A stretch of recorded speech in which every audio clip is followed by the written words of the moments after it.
SRF Audio. Dans la salle du Bar Tabac de la Rue des Martyrs. Das Bar Tabac ist eine französische Eigenheit. In Filmen dient es als Kulisse, in Chansons wird es besungen. Y a des ivrognes qui s'épanchent au bar.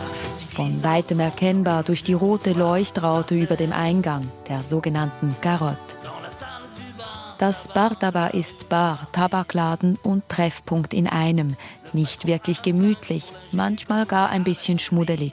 Aber ein Ort, an dem man den Nachbarn trifft, die Bürgermeisterin, den Fremden. Peu importe la catégorie sociale, peu importe d'où tu viens, peu importe ce que tu fais. Egal aus welchem sozialen Umfeld du kommst, egal was du machst, es ist ein Ort, wo man sich austauschen kann. Alle fühlen sich zu Hause. Du bleibst nicht allein. Das Bar Tabac bringt dich dazu, auf die anderen zuzugehen. Doch das Bar Tabac ist bedroht. Tausende dieser Lokale sind in den letzten 20 Jahren verschwunden. Heute gibt es in ganz Frankreich noch rund 12.000. Vor allem in Dörfern, wo das Bar Tabac oftmals der letzte Ort der Geselligkeit ist, sind Schließungen Einschnitte ins soziale Gefüge. Je trouve que ça fait un petit peu mourir le village, c'est sûr, c'est certain. Stirbt mit dem letzten Tabac gar das ganze Dorf? Das Bar Tabac als Mittelpunkt des Gemeinschaftslebens, eine französische Institution. Ist es dem Untergang geweiht oder kann es sich neu erfinden? Manche glauben an eine erfolgreiche Wandlung, zumindest in den Städten. International nimmt Puls am Tresen, in Paris, in der Provinz, in einem Land, das Orientierung sucht. Mein Name Zoe Geissler. Joseph sitzt schon am Morgen an der Bar des Café du Centre, nippt an einem Picon-Bière, Bier mit Schuss und rubbelt ein Los frei. Le but, c'est de découvrir de signes identiques. Comme là, scorpion, je gratte toutes les cases. S'il y a 2 scorpions qui apparaissent, je gratte là le gain, pour savoir. Beim Astro für 2 € versucht er sein Glück mit dem Skorpion und hat keines. Eigentlich kommt er aber nicht wegen des Spielens. C'est un lieu convivial, quoi. Ça permet de dialoguer avec des amis, de refaire des connaissances ou revoir des amis qu'on a perdus de vue. C'est un peu tout ça, quoi. Es sei einfach ein sozialer Ort. Man könne sich mit Freunden austauschen, alte Bekannte wieder treffen, die man aus den Augen verloren habe. Oder mit den anderen Gästen über die kleinen und großen Dinge des Lebens philosophieren. Und oftmals reicht es auch, einfach nur schweigend auf das Glas zu starren. Hinter dem Tresen steht der 53-jährige Jan Collet. Er ist hier der Patron.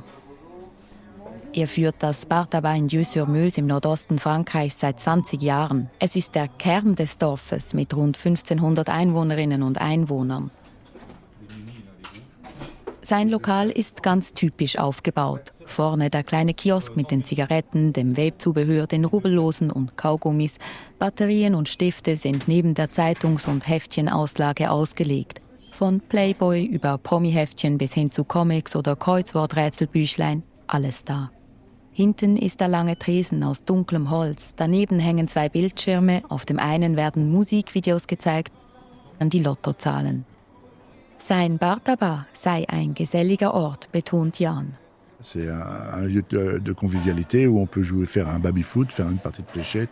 Es ist ein Ort, an dem man Tischfußball spielt, eine Runde Darts wirft, Erdnüsse aus dem Plastikautomaten kauft. Es geht darum, gemeinsam Spaß zu haben. Puis s'amuser ensemble.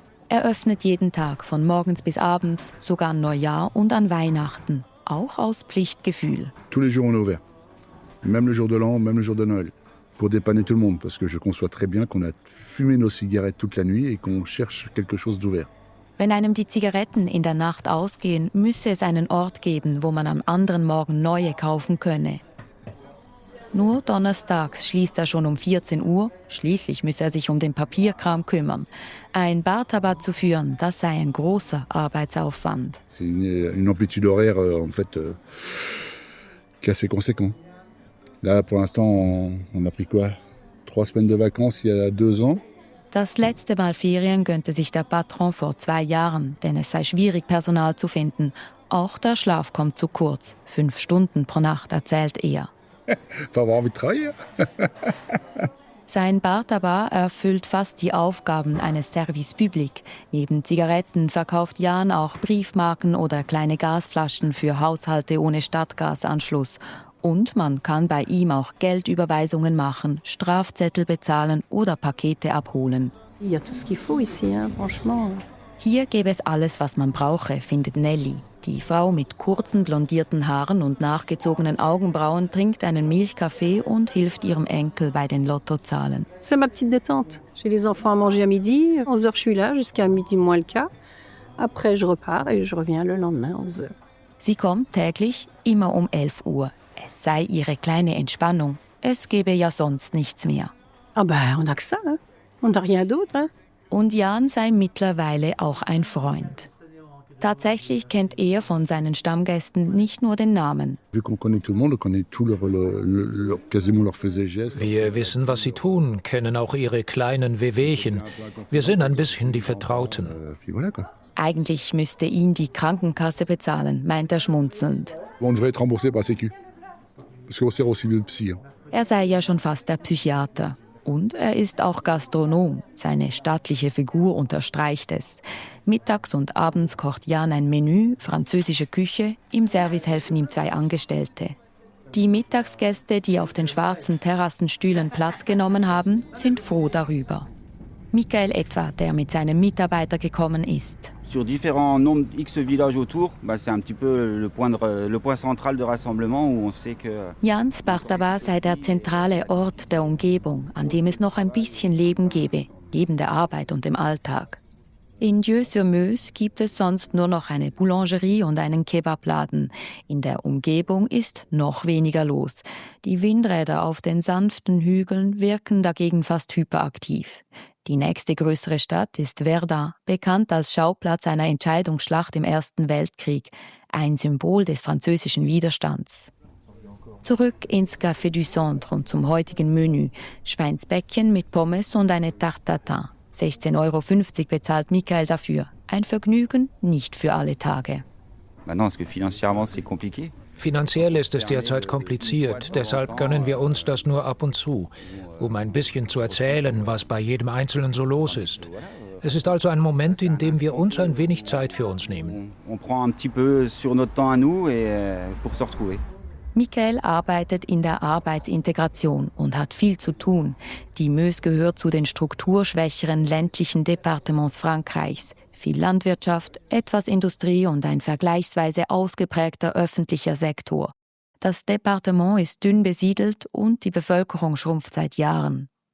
Und nicht nur das, auch die Bar Tabacs schwinden hier. Manu, der in einer Chemiefabrik in der Nähe arbeitet, sagt es kurz und klar. Donc les bars tabac en Meuse, ça se perd de plus en plus et c'est bien dommage. Es sei wirklich schade. Immerhin, Dieu-sur-Meuse hat noch ein Bar Tabac. Das im Nachbarsdorf hat schon dicht gemacht. Dieu-sur-Meuse. Knapp 300 Menschenseelen, ein paar Hunde und Katzen. Die Mairie, das Rathaus, schlicht und dennoch repräsentativ, steht mittendrin. Gleich daneben die Kirche aus hellem Stein. Die blauen Fensterläden der Schule sind heruntergelassen. Die Meuse fließt vorbei, oder Maas, wie sie auf Deutsch heißt. Sie ist hier am Oberlauf noch ein schmales Flüsschen.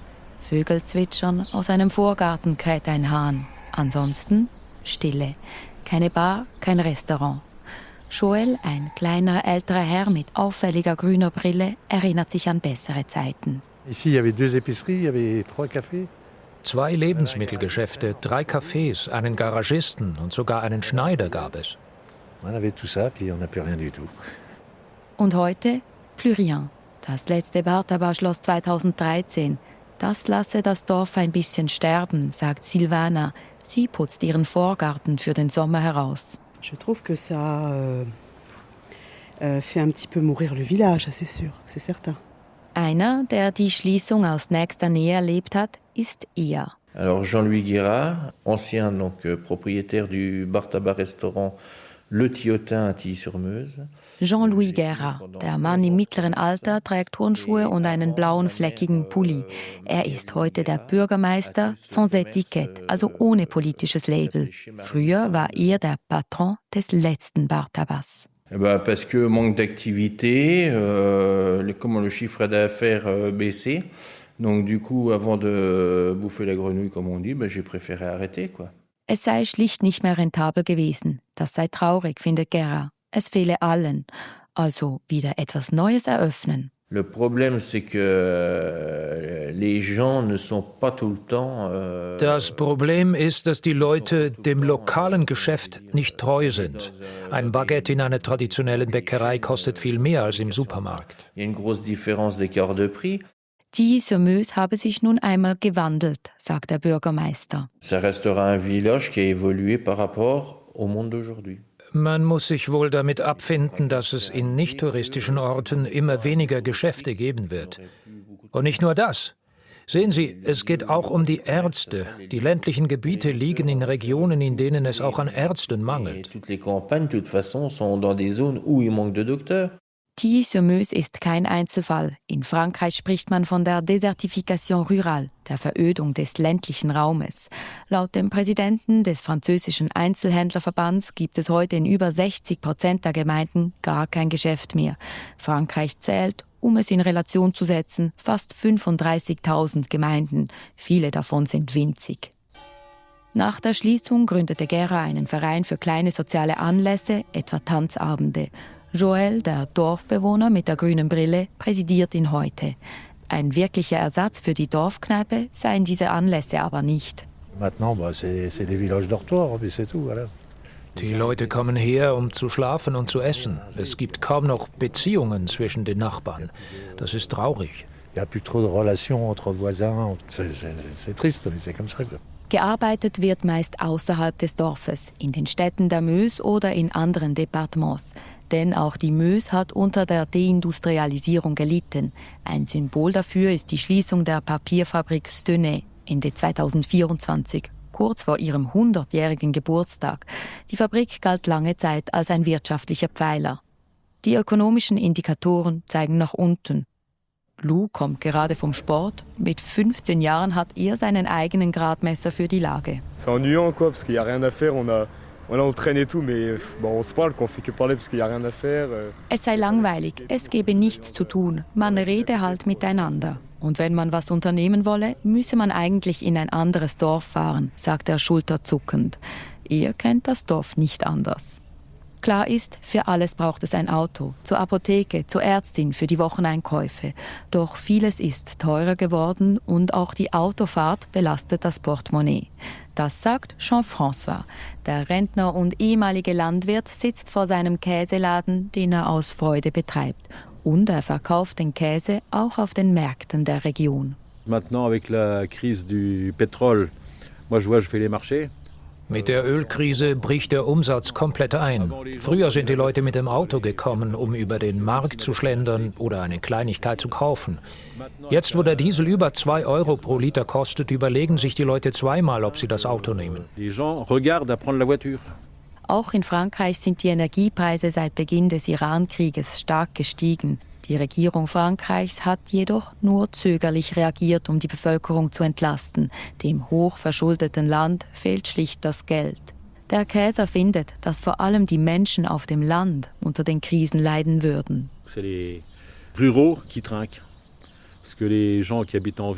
Menschen in der Stadt haben öffentliche Verkehrsmittel. Sie haben alles, was sie brauchen. Wir hier brauchen, um zur Apotheke oder zum Supermarkt zu kommen, eine Viertelstunde mit dem Auto. Wir Landbewohner sind die Vergessenen der Politik. Doch niemand sage mehr was. Das sei vor einigen Jahren noch anders gewesen. Damals gab es die Gelbwestenbewegung. Alle gingen auf die Straße, weil der Dieselpreis auf 1,50 gestiegen war. Jetzt liegt er weit darüber und niemand rührt sich. Die Leute sind völlig abgestumpft. Man kann den Leuten sagen, morgen kostet der Sprit 3 Euro. Es wäre auch dann egal. Die Menschen lebten einfach noch von einer Krise zur nächsten. Kann man nichts dagegen tun? Ich habe bis anhin immer gewählt, aber ich habe keine Lust mehr. Ganz ehrlich, das bringt doch nichts. Coluche hatte dazu einen schönen Spruch. Wenn Wahlen etwas bringen würden, wären sie schon längst verboten. Coluche disait, si les élections servaient à quelque chose, il y a longtemps que ça serait interdit. Coluche, ein französischer Kultkomiker der 70er Jahre. Sein Witz wird allerdings verschiedenen Personen zugeschrieben. Hinter den Witzen, dem Schulterzucken und dem Meckern, darin sind die Franzosen bekanntlich Meister, steckt mehr: Resignation und das Gefühl, vergessen und abgehängt zu werden, mit politischen Konsequenzen. Dieses Empfinden und die Verödung des ländlichen Raums wird von einer Partei besonders geschickt aufgegriffen, dem Rassemblement National. Die Rechtsaußenpartei, die seit Jahren an Zustimmung gewinnt, versucht darüber zu mobilisieren. Und Orte wie Bartabas scheinen ein Indikator in dieser Entwicklung zu sein. Das gibt's sogar wissenschaftlich. Der Ökonom Hugo Subtil hat untersucht, was passiert, wenn diese Lokale verschwinden. Zwischen 2002 und 2022 hat Frankreich rund 18.000 Bar-Tabacs und ähnliche Orte verloren. Sein Befund: Wo ein Bar-Tabac schließe, stiegen langfristig die Stimmen für das Rassemblement National um bis zu 3,6%. Im ländlichen Raum, wo diese Einrichtungen oft der letzte Ort der Geselligkeit sind, seien die Auswirkungen stärker als in den Städten. Allerdings wirke sich eine Schließung nicht unmittelbar auf die nächsten Wahlen aus, anders als etwa bei einer Fabrikschließung. Subtil erklärt sich dies mit der Eigenheit des Bar-Tabacs als Begegnungsort. Verschwindet dieser, entstehe ein soziales Vakuum. Die Menschen zögen sich stärker ins Private zurück. Oder einfacher gesagt, der Tresen ist mehr als nur ein Tresen. Es geht um Austausch und Halt. 20 Tabakhändlerinnen und Händler, in Frankreich heißen sie Buralistes, sitzen an einem sonnigen Nachmittag in einem Seminarraum eines Pariser Hotels. Flipchart, schwarzer Kaffee, Neonlicht. Die Fenster bleiben geschlossen, dafür surrt die Klimaanlage penetrant. Klingt nicht nach Aufbruch. Und doch geht es an diesem Nachmittag genau darum. Auch weil Frankreich seit Jahren gegen den Tabakkonsum vorgeht und Tabak gehört zum Bar-Tabac nun mal dazu. Neutrale Verpackungen, höhere Steuern auf Zigaretten und Rauchverbote etwa in Parks sind Teil des staatlichen Gegenprogramms. Wie damit umgehen? Das lernen die Buralistes an der Pflichtschulung, die sie alle 3 Jahre besuchen müssen. Pflicht ist sie, weil Tabakläden staatlich streng reguliert sind. Die Buralistes haben das exklusive Recht, Tabak zu verkaufen, gewissermaßen im Auftrag des Staates. Gleichzeitig sind sie aber auch Privatunternehmer. In der Schulung geht es darum auch um ihre Pflichten gegenüber dem Zoll und dem Gesundheitsministerium oder um das Kaufverbot für Minderjährige. Doch es geht nicht nur um Regeln. Die Buralistes sollen auch fit gemacht werden für die Zukunft. Stichwort Diversifizierung. Dozent Cyril Gégère erklärt, wie der Dienst Cashback funktioniert. Beim Cashback kann der Kunde, die Kundin, Bargeld an der Ladenkasse abheben, ganz ohne Bankomat. Das Tabac als Finanzdienstleister. Denn Tatsache ist, es rauchen immer weniger Menschen. Die offiziellen Zahlen zeigen, 2024 rauchten fast 20% regelmäßig. Vor 25 Jahren waren es rund 30%. Und viele rauchten heute anders, erklärt Gégère in der Pause. Die Jungen greifen viel seltener zum Tabak. Sie tendieren eher zur E-Zigarette. Das ist zwar auch Nikotin, aber kein Tabak. Doch heute unterliegen Vape-Produkte nicht denselben Vorschriften. Nichts hindert andere Händler daran, diese zu verkaufen. Eine weitere Herausforderung für die Händlerinnen und Händler: Im Ausland, etwa in Spanien, sind die Zigaretten deutlich günstiger. In Frankreich kostet eine Packung mittlerweile rund 13 €. Dazu komme ein florierender Schwarzmarkt, sagt Gégère.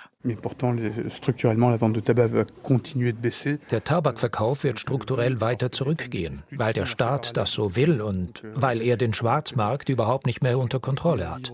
Wenn wir also weiterhin von unserem Beruf leben wollen, wissen wir zwar, dass wir immer mit Tabak zu tun haben werden, weil es die Sucht gibt, aber dass es auch notwendig ist, sich neu zu erfinden. Lucie ouvre son bureau de tabac au cœur du centre-bourg. Dafür gibt es mittlerweile auch Hilfe vom Staat. Die Kursteilnehmenden lernen es in der zweiten Nachmittagslektion anhand eines Videos. Elle souhaite transformer son point de vente avec le fonds de transformation. Bis zu 33.000 € gibt es aus einem Fonds de Transformation, um den Tabakladen zu modernisieren. Natürlich an Auflagen gebunden, es handelt sich schließlich um öffentliche Mittel. Der französische Staat bekämpft also den Tabakkonsum, unterstützt aber gleichzeitig die Tabakläden in der Transformation. Dies wird auch schon ganz praktisch umgesetzt. Wir erinnern uns an Jan in Dieu-sur-Meuse. Für das Restaurant hat er die Bar ausgebaut. Zudem vermietet er ein Zimmer an Geschäftsreisende und er wartet auf die Lizenz, um künftig Munition für Jäger verkaufen zu dürfen. Innovation in der Provinz. Aber auch in der Hauptstadt verändern sich die Bar Tabas. Das L'Étincelle im 11. Arrondissement ist dafür ein Beispiel. In der Stadt ist die Konkurrenz für Bar Tabas überall. Hippe Coffeeshops, schmucke Naturweinbars und traditionelle Bistros. Gleichzeitig gelten sie bei vielen noch immer als Treffpunkt für Trinker, die den Tag am Tresen verbringen, oder Glücksspieler, die auf das große Los hoffen. Trotzdem, ihr Image scheint sich zu wandeln. Junge Städterinnen und Städter entdecken sie gerade neu, so auch das Étincelle mitten in Paris. Von außen hebt es sich kaum ab von anderen Bar Tabas und auch drinnen nicht. Ein überfüllter Kiosktresen, rosarote Kunstblumen und Flachbildschirme an den Wänden.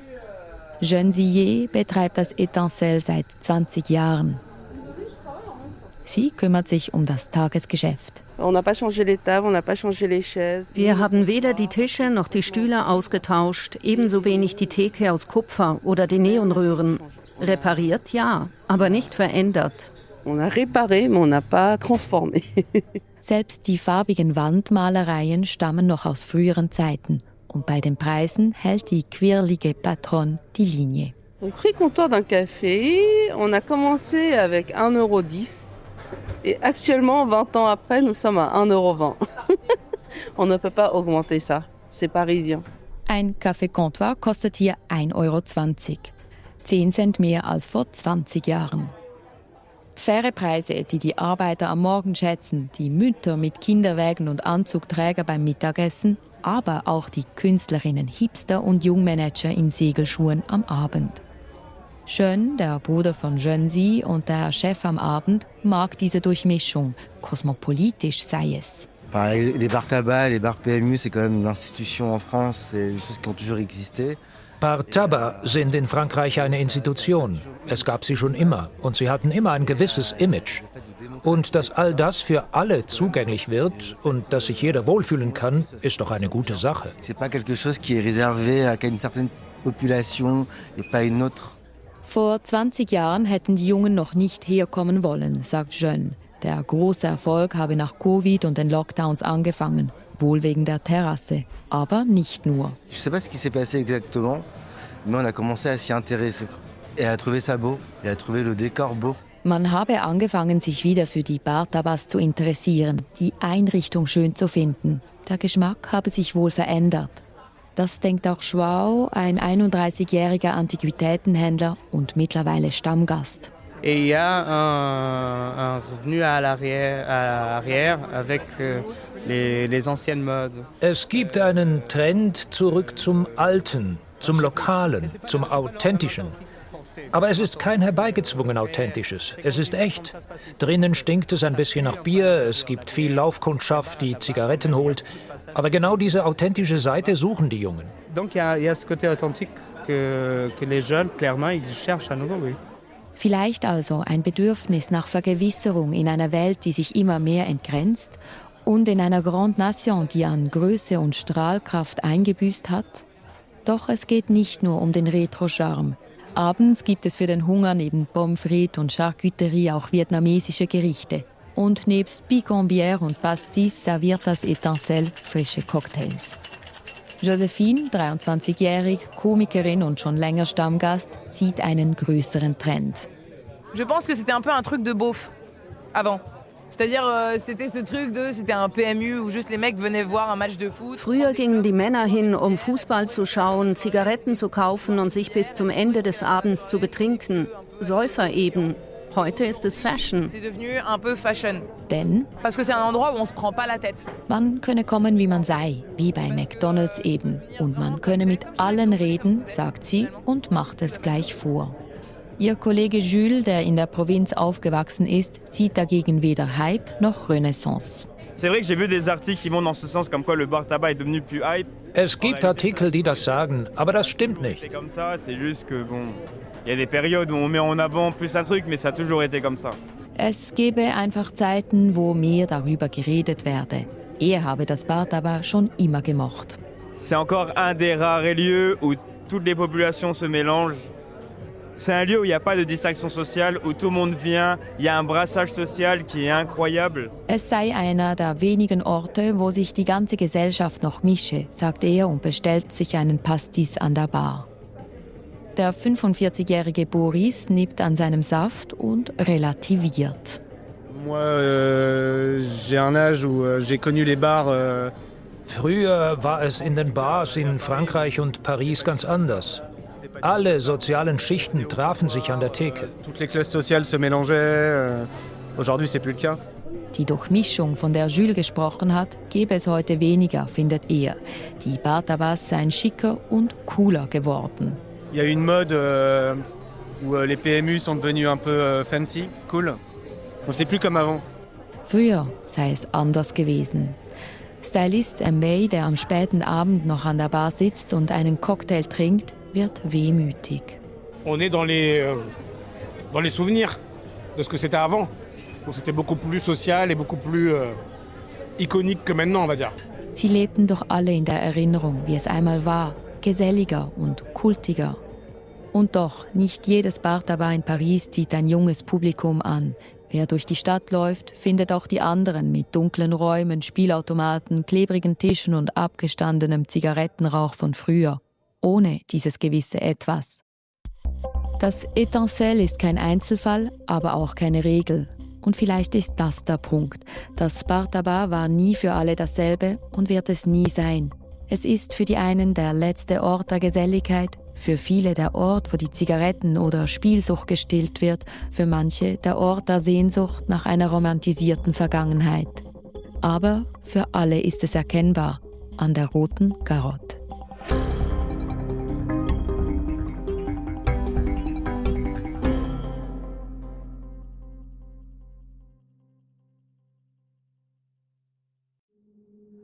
Das war ein Podcast von SRF, produziert im Auftrag der SRG.